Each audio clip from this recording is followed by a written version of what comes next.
जो डेवलपमेंट है या जो गवर्नेंस है वो कैसे केंद्र में आता है, इसे हम चलकर देखें अर्थशास्त्र में, कौटिल्य के अर्थशास्त्र में।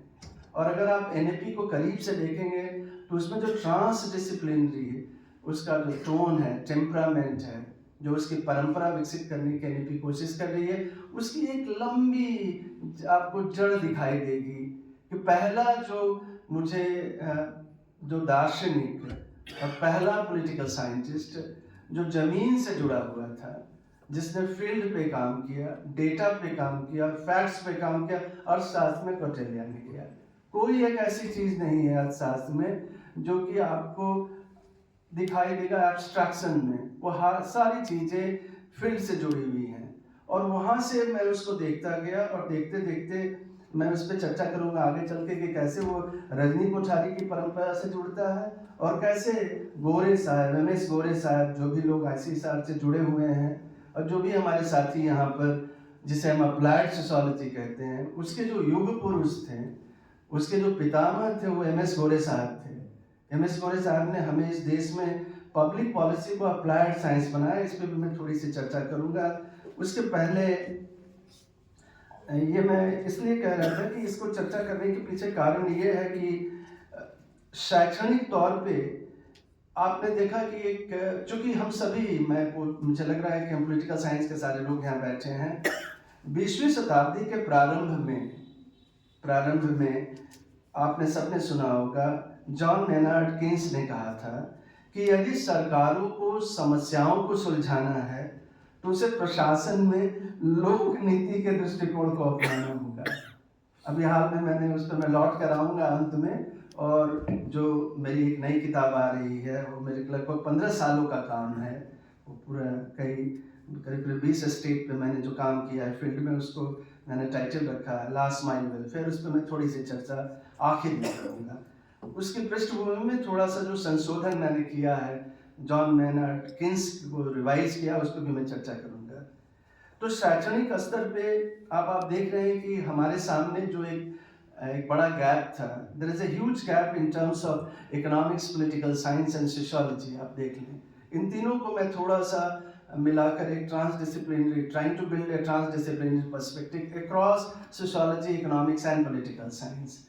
बट अगर आप पहली बार देखेंगे जहां पर लोक नीति को एक दृष्टिकोण के रूप में, एक डिसिप्लिन के रूप में, इसको सबसे पहले 1968 में American social science research council ने इसको अपने शोध पत्रों में लोक नीति या पब्लिक पॉलिसी करके कहना शुरू किया। उसका भी कारण था 1936 में आपने हेरोल्ड लॉसवेल को सुना होगा, पितामह माने जाते हैं। उन्होंने पावर पे किताब लिखी, 36 की किताब है, आइकॉनिक टेक्स्ट है, क्लासिक वर्क है। मैं सबको कहता हूँ उस पर ध्यान रखें। उसमें उन्होंने कहा who gets power when and where. उन्होंने पावर की पूरी एक कल्पना उन्होंने रखा।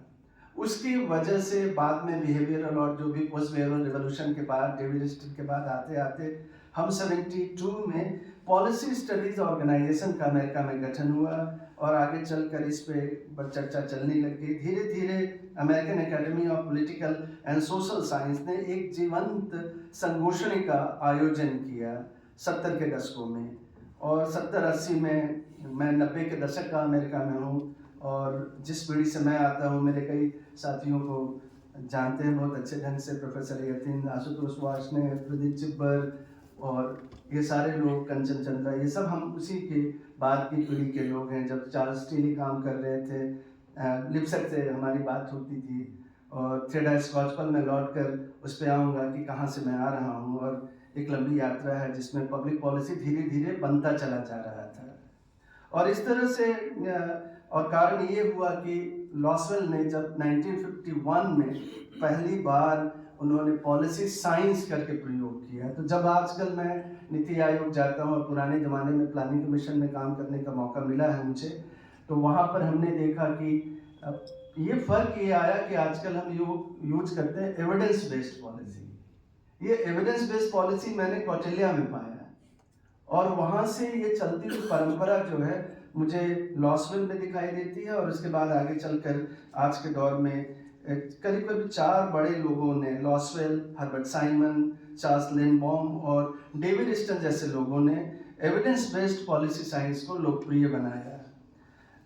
लास्टवेल के विचार इसलिए भी हमारे लिए जरूरी है कि वो अमेरिका के प्रारंभ में जब अमेरिकन पॉलिसी कमीशन बना उसकी अध्यक्षता कर रहे थे।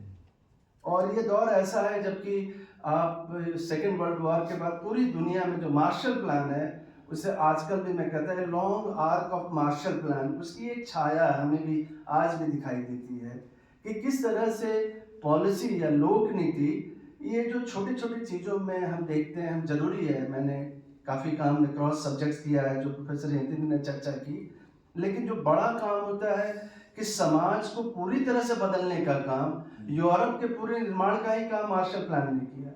तो आप ये सोचिए कि एक पॉलिसी साइंस या लोक नीति का कितना बड़ा रोल हो सकता है। और ये तभी संभव था जबकि लॉसवेल ने लिखा कि हम नीति विज्ञान को या लोक नीति विज्ञान को वो शाखा मान सकते हैं जो नीति निर्माण और नीति क्रियान्वयन प्रक्रियाओं को समझाए, जिस पर प्रोफेसर हितिन चर्चा कर रहे थे।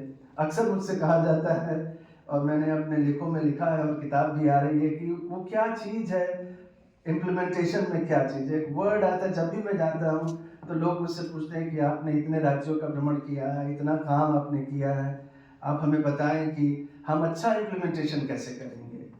अब थोड़ी सी चर्चा मैं करूँगा, बहुत विस्तार से तो नहीं कर पाऊँगा। किताब आ रही है, शायद आपको पढ़ने का मौका मिलेगा उसमें, और लेख भी हैं, अगर आप गूगल करेंगे तो कुछ इंटरनेशनल जर्नल्स में छपे हैं, उसको पढ़ सकते हैं। उन्होंने कहा ऐसा लास्टवेल ने कि ऐसा नहीं है कि सिर्फ आंकड़ों को एकत्रित करने और उनकी व्याख्या से ही लोक नीति बनती है, हमें इसका ध्यान रखना पड़ेगा। मैं अक्सर इस बात को याद दिलाता हूँ नई पीढ़ी को और पुराने स्कॉलर्स को कि ये एक कल्चर है, इसमें ब्यूरोक्रेटिक कल्चर मानता हूँ कि जहाँ आप सिर्फ आंकड़े जमा करते हैं और उन्हीं आंकड़ों के विश्लेषण से आपको लगता है कि शायद हमने पब्लिक पॉलिसी के इम्प्लीमेंटेशन नामक चीज को, वो एक विशाल राक्षस है ना जिसमें उसकी जान कहीं रहती थी। हमें कहते हैं मिथकों में, हम चूंकि भारतीय हिंदू परंपरा से जुड़े हुए हैं तो हमें लगता है ना कि हमारी आत्मा, हमारी जीवात्मा कहीं है, अगर वो ले जाएगा। तो ये नहीं है कि आंकड़ों में आप ये देखिए, पिछले कुछ दिनों से मैं फिर लौट कर आ रहा हूँ प्रोफेसर रजिंद्र के लोक नीति पर, कि हम बार बार देख रहे हैं कि चुनाव में हमारे आंकड़े गलत हो रहे हैं। इसीलिए हो रहा है कि वो, इसीलिए I call it Lasswellian insight. He was fine, he studied across subjects, you know, communication पढ़ा उन्होंने, साइंस पढ़ा, फिजिक्स पढ़ा। जरूरी है कि, और फिर मैं कोट करता हूँ, कोट लास्वेल, नीति बनाते समय जरूरी है कि समस्या को सही रूप से चयनित किया जाए, सही रूप से चयनित किया जाए और एक ऐसी सरल तकनीक का प्रयोग किया जाए जिसे आम लोग भी समझ पाए। ये बहुत जरूरी है। कार्य के क्रियान्वयन में नीति की प्रक्रिया का ज्ञान लास्वेल के द्वारा दिया गया यह पक्ष ही नीति विज्ञान की विशेषता है और समस्या प्रधान है। जब समस्या पर ध्यान केंद्रित होता है तो आपका विषय बहुआयामी हो जाता है, मल्टीडिसिप्लिनरी और ट्रांसडिसिप्लिनरी हो जाता है। इसलिए हमें जरूरी है कि नीति प्रक्रिया का विश्लेषण, लोक नीति निर्माण और कार्यान्वयन का ज्ञान हो। यहाँ मैं रुकना चाहूँगा और एक बड़ा लैंडस्केप है वो आपके सामने रखना चाहूँगा कि अभी तक हमने जो देखा यूरोप के बनने का और अमेरिका का बनने का, तो अगर आप थोड़ी देर लौट के जाएं, जैसे हीगल में जाएं, तो हीगल ने कहा कि अमेरिका तो खुद बन गया था, बड़ा इनोसेंट था, मतलब वहाँ पर कोई पुरानी सभ्यता थी नहीं, राज्य का अभाव था, इनोसेंस ऑफ स्टेट। हीगल ने इसे मैं एक फिलोसॉफिकल फिक्शन मानता हूँ कि हीगल को ऐसा लगा, चूंकि उन्होंने अमेरिका को देखा नहीं था, और वो करीब करीब हमें 100-150 सालों तक हमें अमेरिका के बारे में ये बताता चला कि अमेरिका में जो भी बना है और जो भी पूंजीवाद का विकास या लोकतंत्र का हुआ है उसमें लोक नीति का कोई हाथ नहीं है। इसके बाद कई वर्षों के बाद जब थियोडोर स्कॉचपॉल की किताब छपकर आई, protecting mothers and soldiers, which is iconic text and awarded book in American political science and sociology, जहां पर उन्होंने इस मिथ का खंडन किया कि अमेरिका के निर्माण के पीछे भी लोक नीति का बड़ा हाथ था। In fact origins of welfare state को थियोडोर स्कॉचपॉल, जो फेमिनिस्ट स्कॉलर है हार्वर्ड में, वो लेकर गई युद्ध के बाद, सिविल वॉर के बाद। जो पहला बना है वो पीटीए और माओ का, मैं उस पर लौट के आऊँगा कि मैं क्यों आजकल मैटरनल वेलफेयर स्टेट की तरफ लौट रहा हूँ और उसमें मध्य प्रदेश की क्या भूमिका है, मैं उस पर चर्चा करूँगा, विस्तार से नहीं लेकिन थोड़ी सी चर्चा जरूर करूँगा।